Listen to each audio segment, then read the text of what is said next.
Guys গত 24শে ফেব্রুয়ারি ঢাকা থেকে দিল্লির উদ্দেশ্যে ইন্ডিগো এয়ারলাইন্সের একটি ফ্লাইটে 6E1104 এই ফ্লাইটটিতে ঢাকা টু দিল্লি যাচ্ছিলাম এবং দিল্লির আকাশ এখন আপনারা দেখতে পাচ্ছেন। এই দিল্লিতে কিছুক্ষণের মধ্যে আমরা ল্যান্ডিং করব। আর দিল্লিতে যেই ল্যান্ডিংটা করে ইন্ডিগো এয়ারলাইন্সের এই ফ্লাইটটি, ল্যান্ডিংটা আপনারা একটু দেখুন।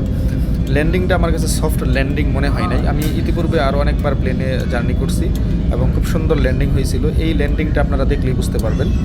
আপনারা সাথে থাকেন আর দেখেন। ল্যান্ডিংটা করার সময় অনেক বিমানটা চাকি খেয়েছিল এবং ভিতরের মানুষগুলি একদম লড়ে উঠলো এবং আমার কাছে মনে হইলো যে বিমানটা মনে হয় ক্রাশ করলো, এমন একটা অনুভূতির সৃষ্টি হইলো।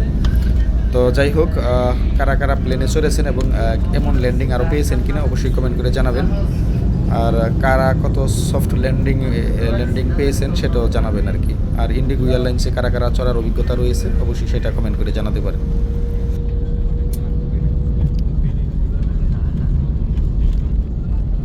ল্যান্ডিংটা কেমন হইলো ঠিক বুঝলাম না, এটা সফট ল্যান্ডিং হইলো না।